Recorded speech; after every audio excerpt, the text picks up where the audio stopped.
Station, this is Houston. Are you ready for the event?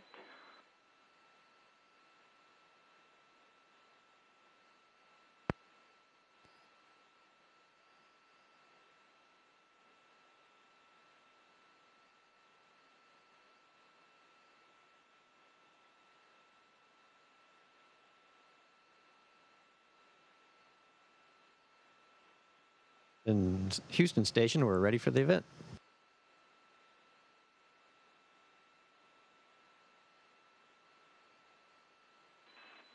North Carolina Museum of Natural Sciences. This is Mission Control Houston. Please call station for a voice check. Station, this is Brian Mallow at the North Carolina Museum of Natural Sciences. We have an auditorium full of kids that are very anxious to speak with you. How do you hear me?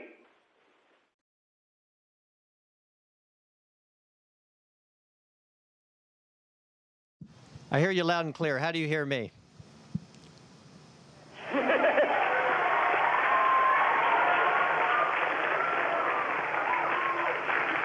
We're very excited that we have a North Carolina native to speak with. All right, yes. Show us that you're in zero gravity. It's exciting to talk to you. I can't wait. Well, we have a bunch of students here with questions, and I'm going to let the first one begin. My name is Emmanuel Harris. I'm in 6th grade at Marshburn Magnet Middle School, and my question was, what would happen if you got hurt on the International Space Station? Well, here we are on the space station, and yeah, that could happen. It's happened before. And so we always have 2 astronauts. Of all the astronauts on board here, there's 6 of us. We always have 2 that are medically trained to take care of usually first aid stuff, but they can even take care of some more complicated things. I happen to be a doctor, but, you know, I could get sick or hurt too. So there's someone to take care of me if I need it. We have medical kits designed by doctors and nurses on the ground, and we have an ambulance. It's our spaceship that brought us here. If we had to, we could hop into that and be home pretty quick. We hope that doesn't happen, and everybody's been happy and healthy so far. Thank you. Thank you. Hi, I'm Natalie Richards, a 9th grader from Wake Young Women's Leadership Academy, and my question is, what is an example of a daily challenge you face that is surprising? You know, everything in space is surprising, and I think that's what's surprising. Every time, every day, you think you've got it nailed, you think you know what you're doing, something comes up that's different. It's just very complicated. We have complicated machines, and living in zero gravity is complicated.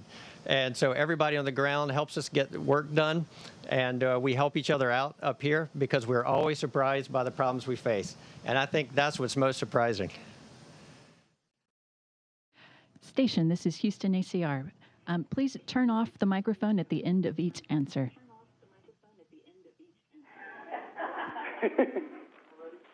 Okay. And you notice there's a slight delay, so that's what we're waiting for. My name is Kate Healy, and I go to Cathedral School. My question is, how do you keep track of the days when you are up there? You know, that's a great question because we have 16 sunrises and sunsets a day. So we have a hard time keeping track of the days up here. So what we do is we have a timeline, a calendar on our computers. It's on almost every computer up here. And we're able to look at that and every day just take a glance at it and tell what day of the week we're at. Things are so busy up here, the time flies, and otherwise we'd never be able to keep track of the days up here. It's a good question.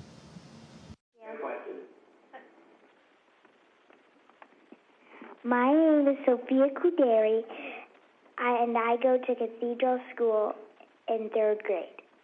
My question is, what do you like best about your training? I think what I like best about the training is how much there is to do, and it's a lot of variety, a lot of things to do. I learned Russian, get to fly jets, you work underwater so that you can learn how to do spacewalks. And one of the best things is you get to talk to and work with all the scientists that run these experiments and design these experiments up here. So we get to talk with some very smart people who love what they do. And if you're a curious person and you like lots of things, then it's an enormous amount of fun being able to train to fly in space. Thank you. My name is James, and my question is, what is your favorite part? What is your favorite piece about being an astronaut? The best part about being an astronaut, there are a lot of fun things about it. The launches, the landing, the zero gravity, and looking out the window.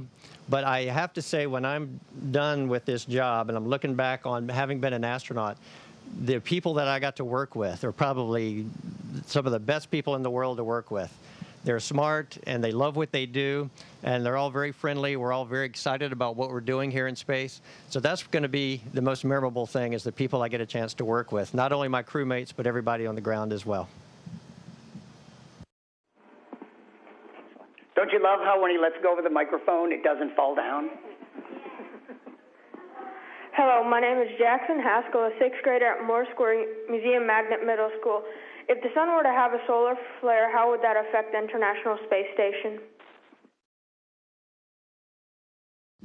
Wow, it's a good question. We think about that quite a bit. It wouldn't affect the space station so much as it might affect us, because on the ground you've got the atmosphere and the Earth's magnetic field to protect you. So if it was really bad, because they're watching this, we call it the space weather, they're watching it all the time. If it was really strong, we could go to a certain part of the space station and hide out inside of where there's most of the metal and the aluminum around us to protect us. So that's probably what we'd do. It might affect the communications a little bit, but not too bad. But in this orbit, we don't worry too much about the solar flares. When we go to the moon or to Mars or to an asteroid, then that's going to be real serious once we get outside the magnetic field of the Earth. And so we'll have to think about that a lot. That's one of the problems maybe you'll be solving when we start traveling to those places.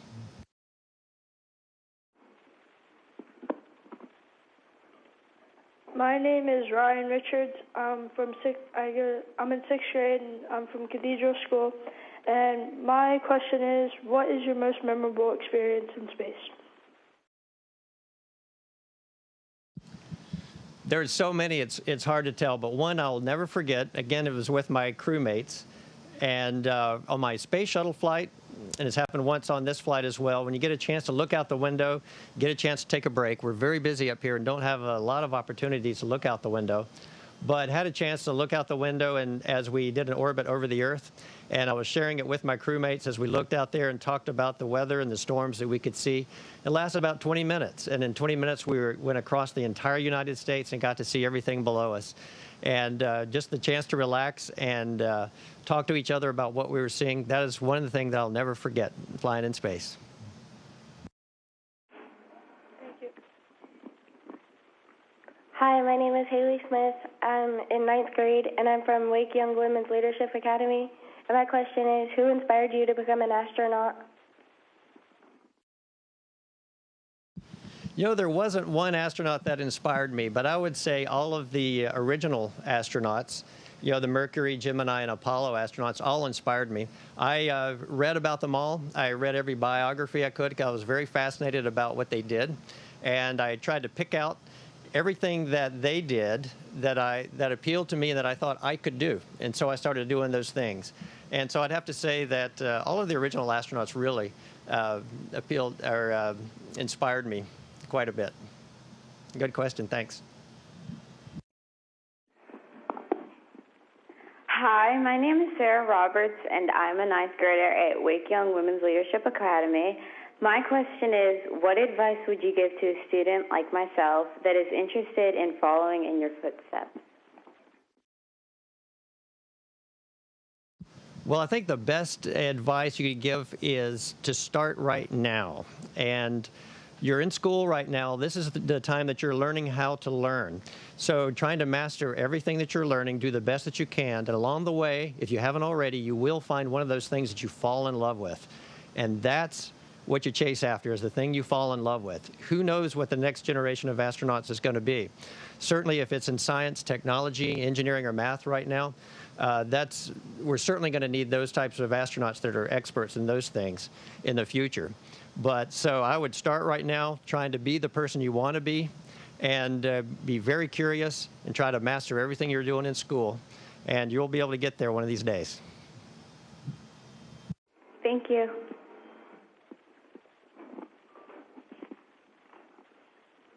Hi, I'm Connor Grummer from the Wake Young Men's Leadership Academy. My question is, what is one goal you would like to achieve before you retire from being an astronaut? Well, hopefully retirement's not a ways away, but it's probably coming up sooner than I'd like because this is a great job. What I would like to do before I retire and after this flight is done is to take everything I've learned from this flight. It's a pretty rare chance to get to fly in space, and a lot of astronauts waiting. So I want to give them the information they need and ground control the information they need so that the next space flights will be even more successful and more efficient, and we can get more done. So I'll stick around for a while, and I'll be helping people learn how to fly in space if they give me a chance. Thank you. Hi, my name is Jake Bays, and I go to Wake Young Men's Leadership Academy. And I just want to know, what is the most interesting thing you've done in space? Boy, kind of like the other questions, it's hard to pick out one thing. Spacewalks were absolutely exciting and very interesting. But some of the science we're doing up here on this voyage right now is some of the most interesting things I've ever seen before. To see fluids and metals and particles in moving around in zero gravity, to have gravity removed from that. These are things that people are never been able to see before. And we get videos and photographs so everybody on the ground can see them. But we get astronauts get to see them live as they're happening. And that satisfies an enormous amount of curiosity. And we discover new things every day. I see things I've never seen before every day. And that's probably the most exciting thing. Thank you. Hi, my name's Lyric Burnett. I'm a sixth grader at Morse Square Museum Magnet Middle School. And my question is, what do you do most of the time when you are on the International Space Station? Well, we do research up here. We have a bunch of laboratories from all around the world, and we've been training to run the experiments of scientists, very smart people who have been coming up with these ideas of things we can do in space. To build, develop new technology, and to build new materials, and to figure out health problems that we never knew before.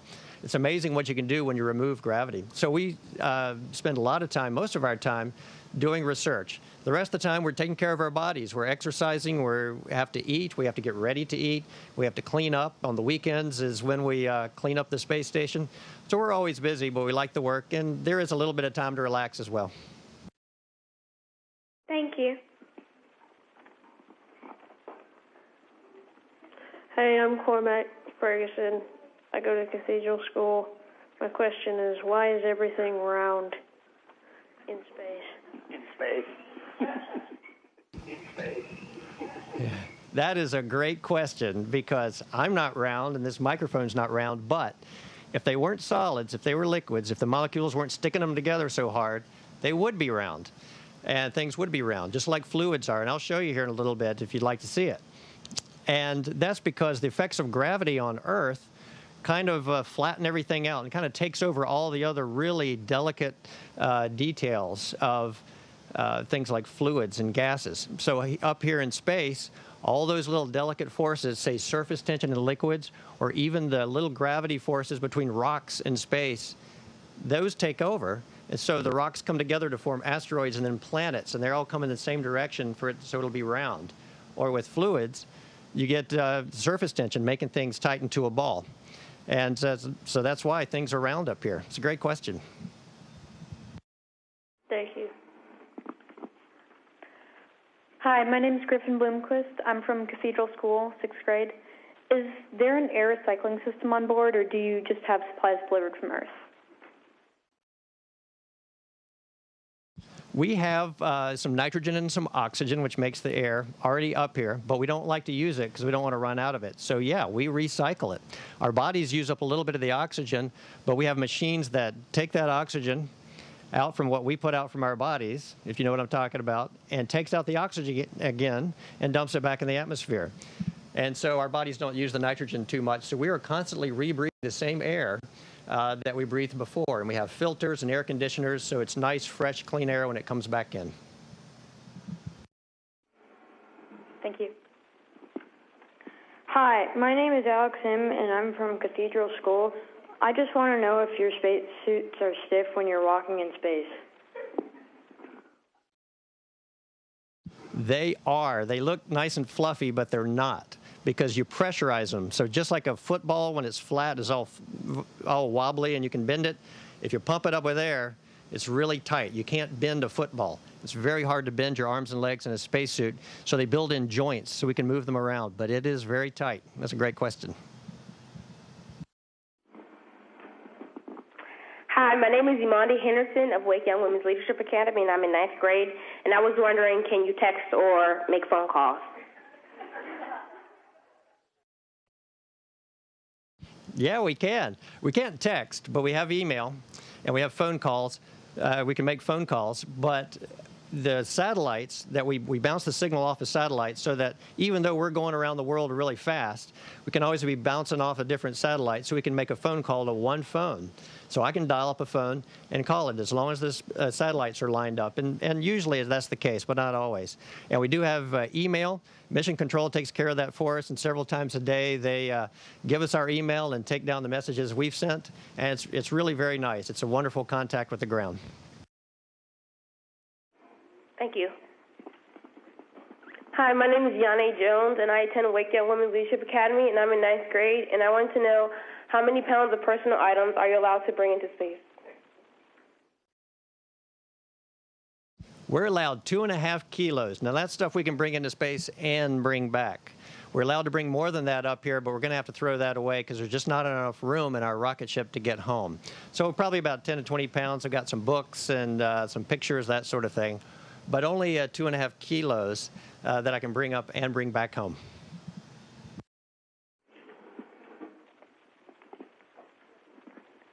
Hello, my name is Wiley Eubank, and I go to Cathedral School, and I'm in 3rd grade. And I just wanted to know, how do you go to the bathroom in space?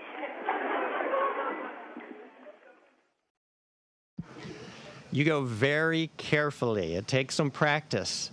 But instead of gravity, we rely on airflow. So we have a vent and some with air rushing in that does what gravity does for you on the ground. But you still have to be very careful with it.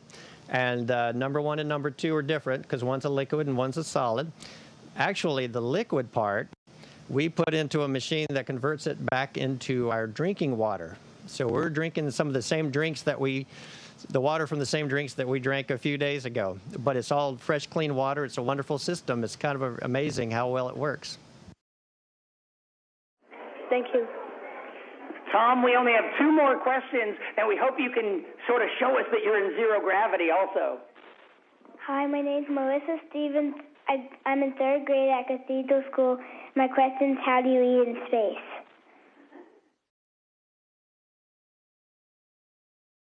I think you said, how do you eat in space? Is that right? Yeah.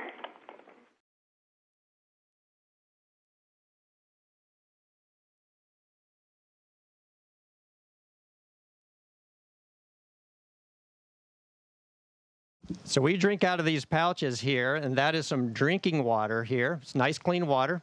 Came out of that machine I was talking about. So we use that water to rehydrate our food. Here, let me get this water real quick.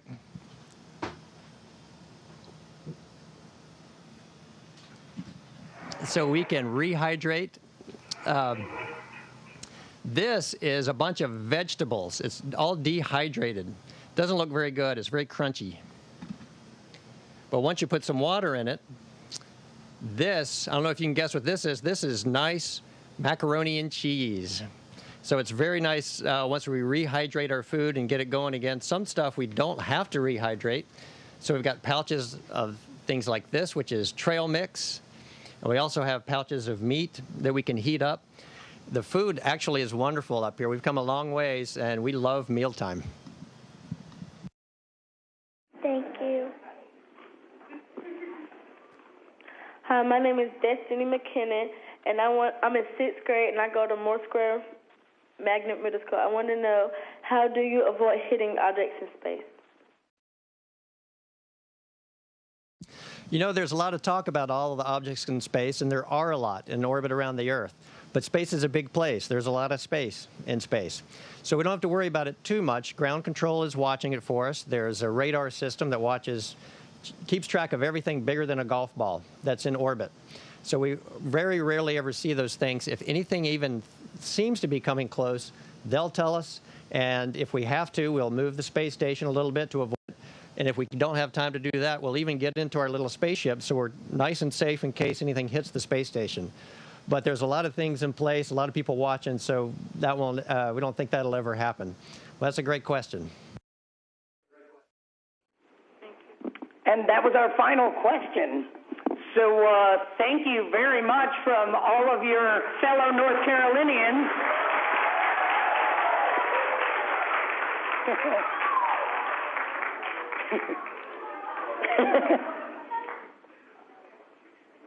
Thank you very much. It's always a delight. It's great to talk to you.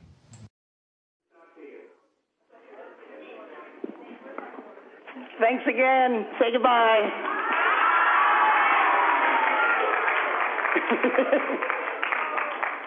Ooh, you can't do that down here. Station, this is Houston ACR. Thank you. That concludes the event. Thank you, North Carolina Museum of Natural Sciences and students. Station, we are now resuming operational audio communications.